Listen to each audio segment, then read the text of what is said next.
কহি আসে রে মোহন কহি খোদো খোদো আসে রে মোহন কহে করতহি আসে রে মোহন কহে খোদো খোদো আসে রে মোহন কহে করতহি আসে রে মোহন কহে করতহি আসে রে মোহন কহে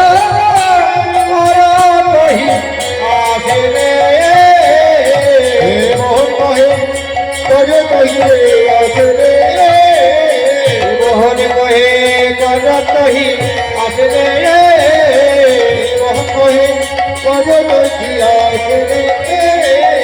মোহন কহে করতহি আসে রে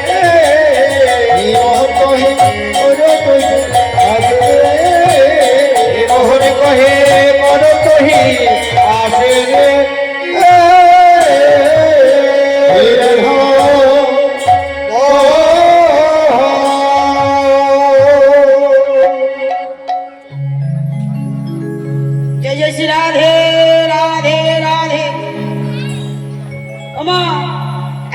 শ্রীরাম নবদ্বীপে গৌর আস্বাদন করলাম।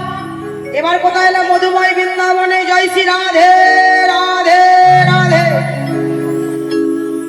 সবাই মিলে আমরা বৃন্দাবনে যাবো তো মা? দেহ থাকবে পরে, আসলে হচ্ছে সকলে হচ্ছে মন যেখানে চাইবে সেখানে যাবো। দেহের রাজাকে মন। সবাই মিলে আমরা বৃন্দাবনে যাব। সবাই মিলে বলো তো রাধা রানী কি জয়, রাধা রানী কি জয়, রাধা রানী কি জয়। রাখাল রাজা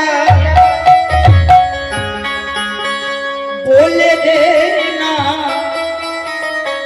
কোথায় বৃন্দাবন, যেথায় শ্যামে কুণ্ড রাধা কুণ্ড গিরি গোবর্ধন। ওই রাখাল রাজা বলে দে না কোথায় বৃন্দাবন, শ্যামকুণ্ড রাধা কুণ্ড গিরি গোবর্ধন। রাখাল রাজা বলে দে না কোথায় বৃন্দাবন, শ্যামকুণ্ড রাধা কুণ্ড গিরি গোবর্ধন। রাখাল রাজা আরে বলে দে না কোথায় বৃন্দাবন, কোথায় শ্যামে কুণ্ড রাধা কুণ্ড গিরি গোবর্ধন। রাখাল রাজা বলে দে না কোথায় বৃন্দাবন, শ্যামকুণ্ড রাধা কুণ্ড গিরি গোবর্ধন। ওই রাখাল রাজা বলে দে না কোথায় বৃন্দাবন,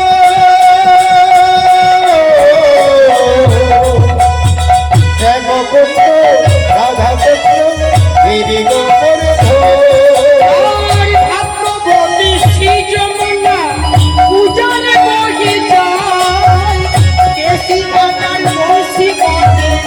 আছে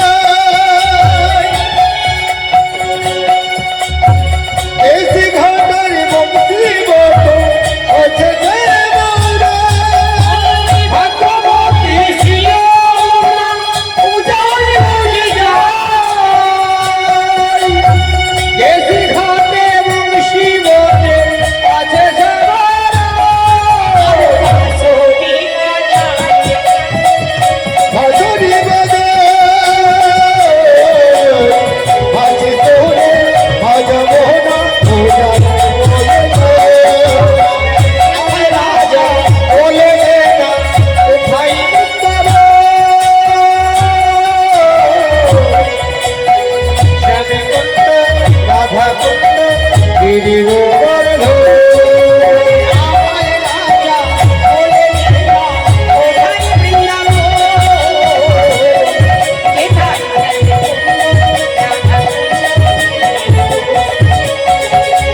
রাখাল রাজা বলে দেন কোথায় বৃন্দাবন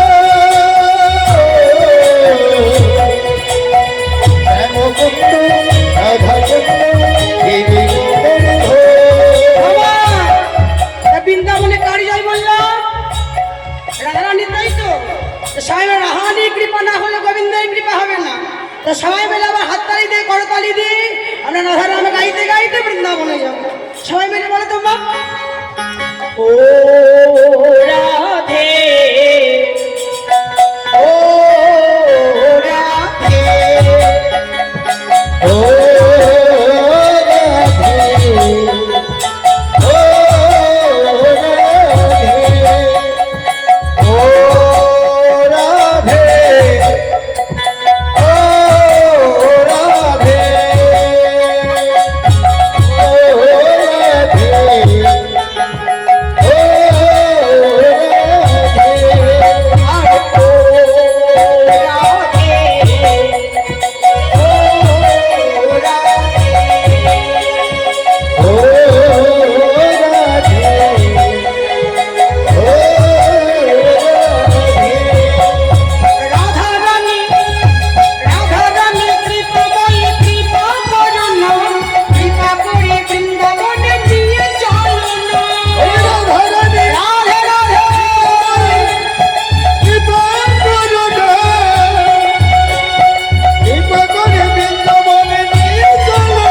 কৃষ্ণ ভক্ত বাবাদের চরণে,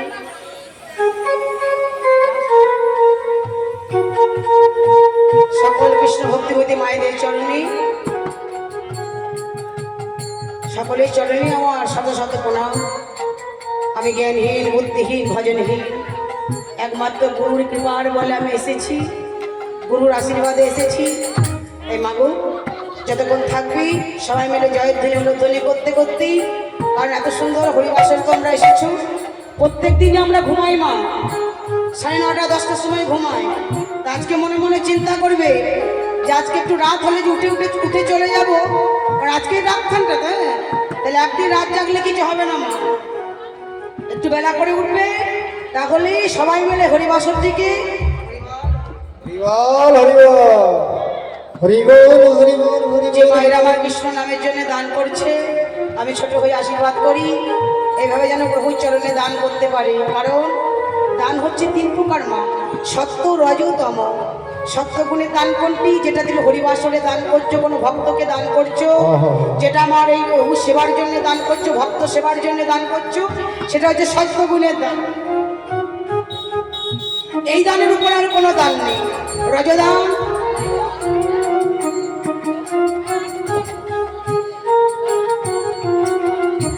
রাজগুলির দান, কোনো বন্ধুকে 5,000 10,000 টাকা দান করলে মনে মনে চিন্তা করলে এখন চাইবো না, পরে চাইলে ডবল পাবে, এটা রজগুণের দান। তমগুণের দান কোনটি মা? একটি মাতাল যদি রাস্তায় পড়ে থাকে, সে যদি হাতে পায়ে ধরে, ও মা আমি সারাদিন কিছু খাইনি, আমায় খেতে দাও, আমায় কিছু টাকা দাও না, তুমি 100 কি 200 টাকা মাতালকে দিলে, সে দেখবে ওই কিছু খাবার খাবে না, ওই মদের দোকানে গিয়ে দেবে মদ খাচ্ছে। তার জন্য এই কলিযুগের মানুষকে দর্শন করে তুলসীদাস কলম দিলেন কি জানো? যে সাজ কাহাত মারা লাতা ঝোটা সে জগৎ ভোলায়, গরজ পেরে গলি গলি মে সুরা বৈঠা।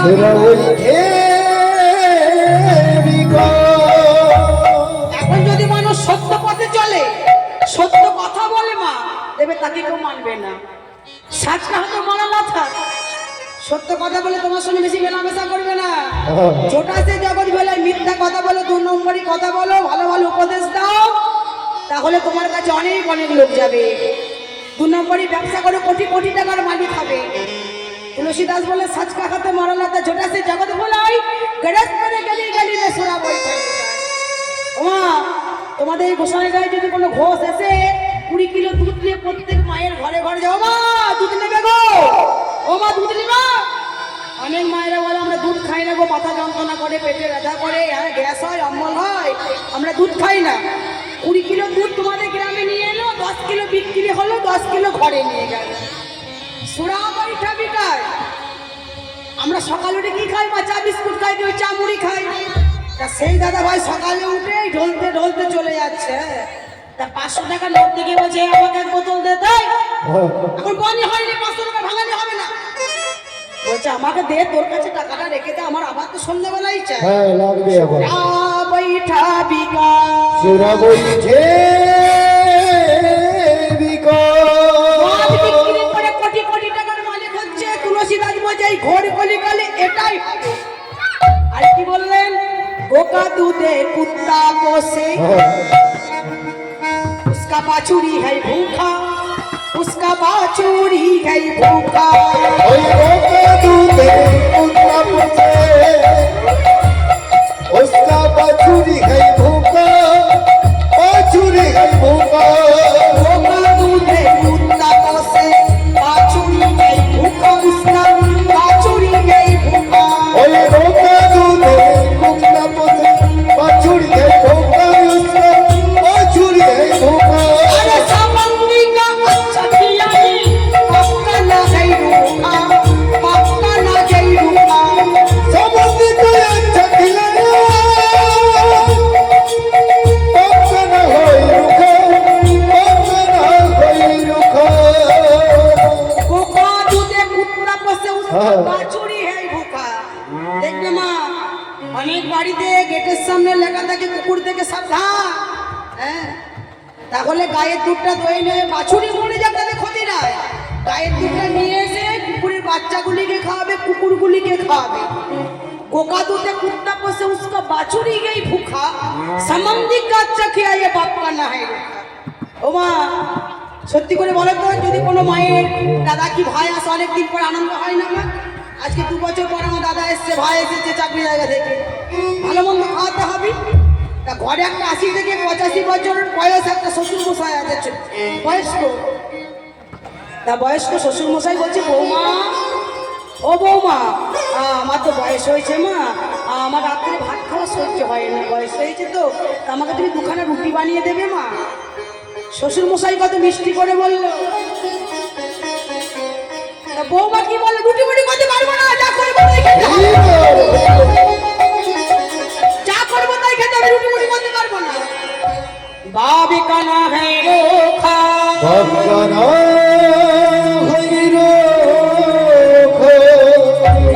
সেই 85 বছরের বয়স্ক বাবা মনে মনে চিন্তা করলেন বাপ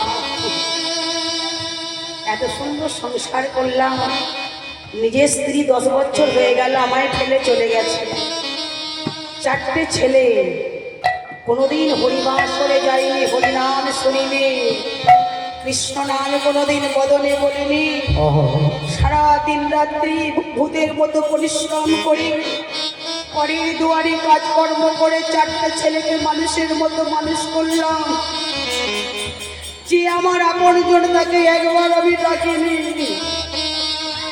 আজ আমি কোনো সংসারের কর্ম করতে পারি না চোখে দেখতে পাই না কানে শুনতে পাই না আজ আমার এমন গতি শোনো ঠাকুরের ঘরে গিয়ে ঠাকুরের সামনে আছাড় খেয়ে পড়ে প্রভু তুমি না কৃপাময় করুণাময় আমি অনেক অনেক পাপ করেছি আমাকে তুমি ক্ষমা করে তোমার চরণে স্থান দাও বলতে পারো মা এই জগতে আমরা আপনকে স্বামী ছেলে মেয়ে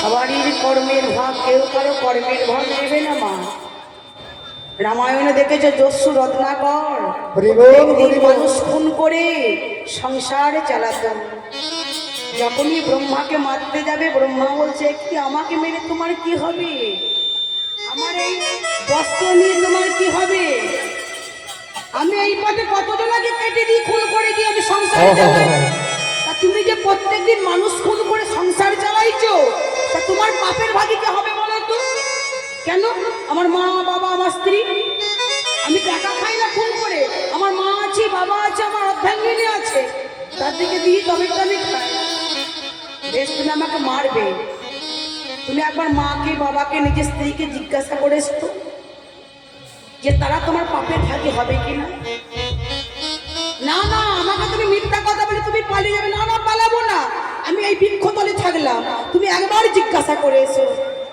রত্নাকর ছুটতে ছুটতে বাবার কাছে গেলেন বাবা আমি যে প্রত্যেকদিন মানুষ খুন করি আমি যে সংসার চালাই আমি তোমাকে মাকে আমি আমার স্ত্রী সবাই মিলে খাই তা তুমি কি আমার পাপের ভাগী হবে পিতা বললে কি তুমি যখন ছোট ছিলে তুমি যখন ছেলে ছিলে তখন আমি ছিলাম পিতা আজ আমি তোমার ছেলে হয়েছি কারণ আমার বয়স হয়েছে আর কিছু করার ক্ষমতা নেই আজকে আমি তোমার ছেলে তুমি আমার বাবা তা তোমাকে তো আমি ছোট থেকে বড় করেছি আমি কি বলেছি যে খুন করে তুমি আমাদের খাওয়াও আমি কেন তোমার পাপের ভাগী হতে যাব না না চৈতন্য হয়ে গেল মায়ের কাছে গেলেন মা বলছে ওরে 10 মাস 10 দিন গর্ভে ধারণে করে তোকে মানুষ করেছি কত কষ্ট করি নিজের রক্ত দিই আজকে তুই আমাদের খেতে দিচ্ছিস বলে তোর পাপের ভাগীকে আমরা কেন হব তোর পাপের ভাগী তুই হবি নিজের স্ত্রীর কাছে গেলে স্ত্রী বললে না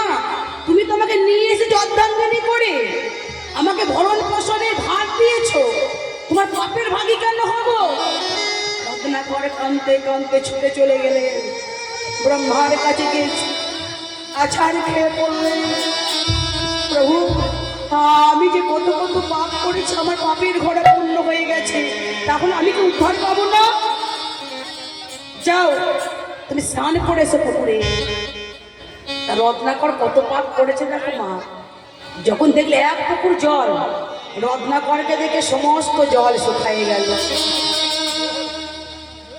একই প্রভু, আমি দেখলাম এক সরোবর জল, আমাকে দেখে কেন জলটা শুকিয়ে গেল? ব্রহ্মা বলে, তুমি এত পাপ করেছো, তোমার পাপের ভাগী কেউ হবে না। ব্রহ্মা ডোর কমণ্ডল থেকে জল ছিটিয়ে স্নান করে বললেন, তুমি একবার নাম বলো। তা এই জিহ্বাই যদি এত পাপ করেছে, বলছে রাম রাম রাম বলো, তা রাম বলতে পারছে না, রাম তো উচ্চারণ হচ্ছে না, জিহ্বা চলছে না। রাম নামটা উচ্চারণ হচ্ছে, এত পাপ করেছে রাম নাম উচ্চারণ হচ্ছে না। ব্রহ্মা দেখলেন একে রাম নাম তো আমাকে বলাতেই হবে। বলো তো, কেউ যদি মারা যায় তাকে কি বলে? হ্যাঁ, কি বলে?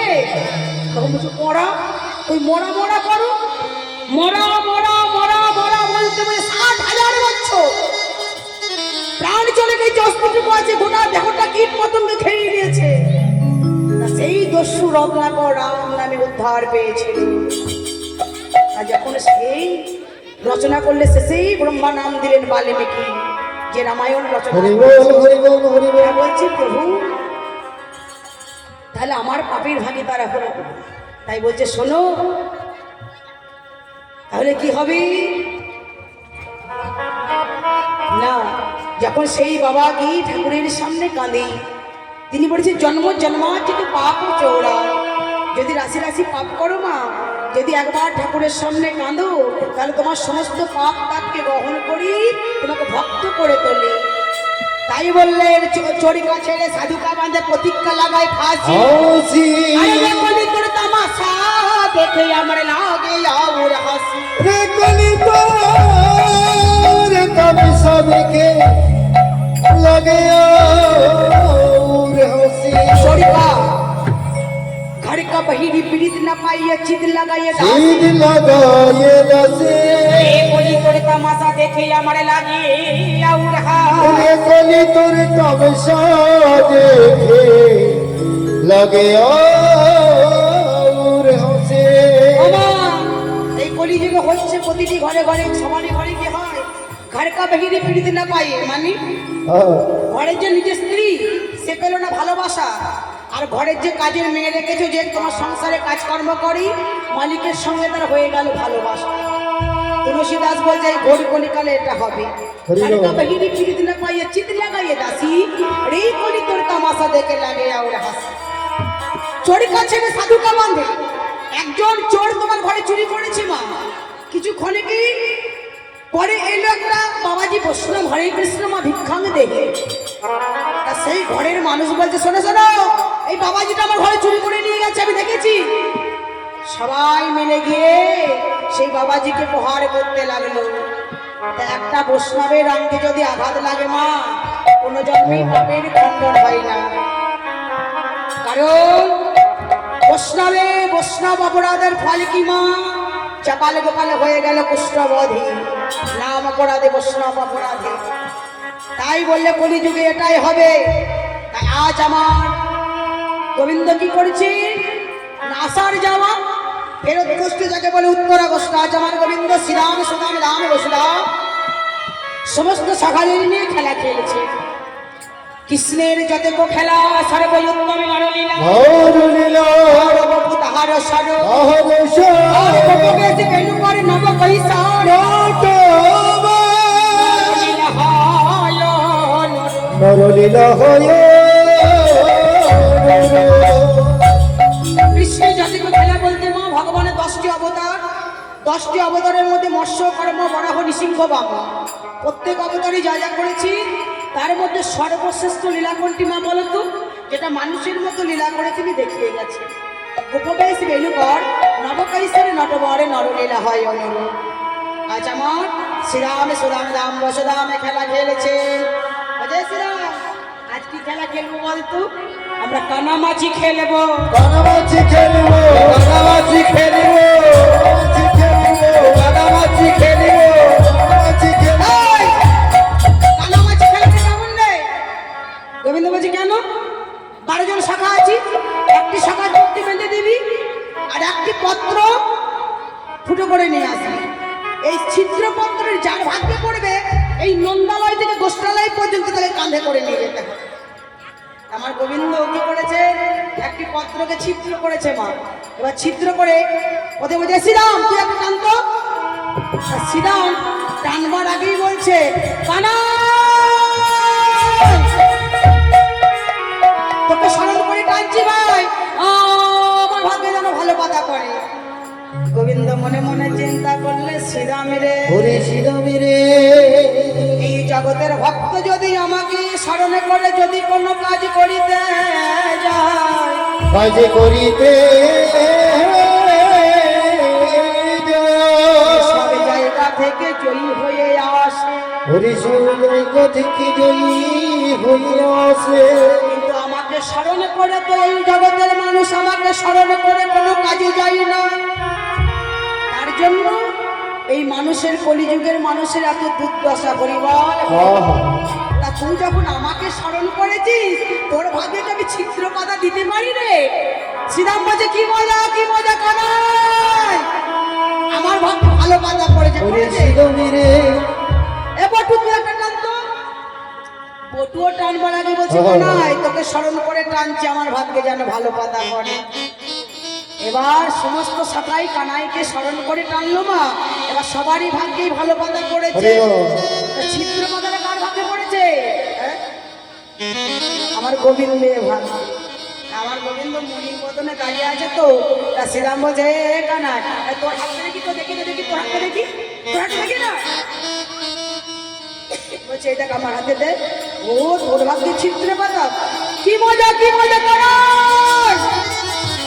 আজ করে কাঁধে চড়ে এই নন্দালয় থেকে গোষ্ঠালয়ে যাবো গিরি গোবর্ধন পর্যন্ত। এবার শ্রীরামে যেমন চাপতে যাবে, গোবিন্দ মাথা যেমনই গোবিন্দ ঘাটটি নিচু করেছে, শ্রীরাম যখন চাপতে যাবে, শ্রীরাম চাপার সঙ্গে সঙ্গেই নড়াচড়া করেছে। আমার ফেলে দিবি না তো, ফেলে দিবি না তো। গোবিন্দ বলছে, হারে আমি কি কাউকে ফেলে দিই? এই জগতের ভক্ত আমাকে ধরে রাখতে পারে না। গর্ব করে যায় যে পড়ে যায়। আমি যদি কোনো ভক্তকে একবার ধরি, ওরে শ্রীরামেরে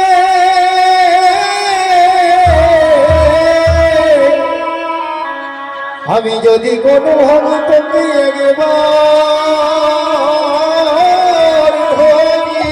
আমি যদি কোনো ভক্তকে একবার ধরি, তার পড়ার ভয় আর থাকে না রে। পরার ভয় আর পরার ভয় আর থাকে না রে। পরার ভয় আর থাকে না রে। আমি যাকে একবার ধরি, তার পরার ভয় আর থাকে না রে। আমি যদি একবার ধরি, পরার ভয় আর থাকে না রে। আমি যদি একবার ধরি,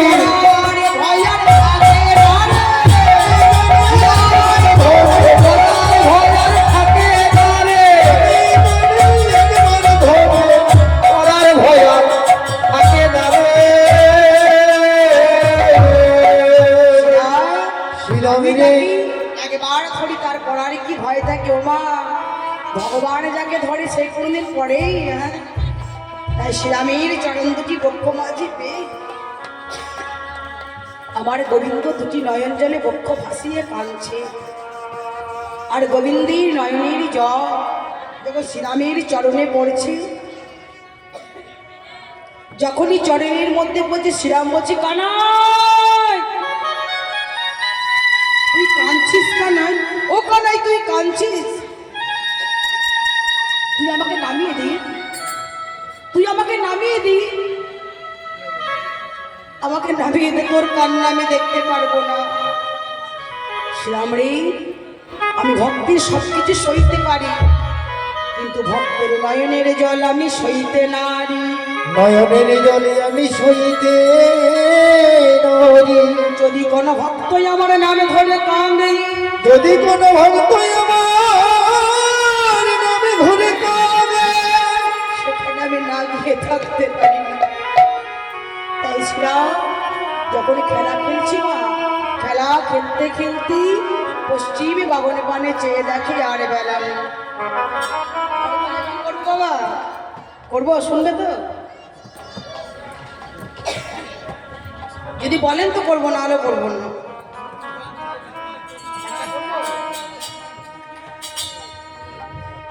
শ্রীরাম, আর বেলা নেই, এবার ঘরে ফিরে যেতে হবে। সকালে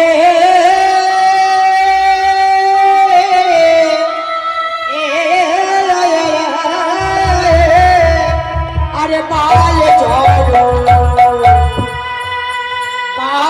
ঝড় কর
যেতে হবে রে।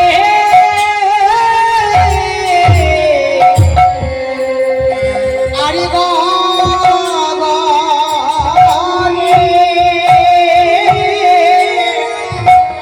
আরে গগনে বেলা নাই রে। চোখরে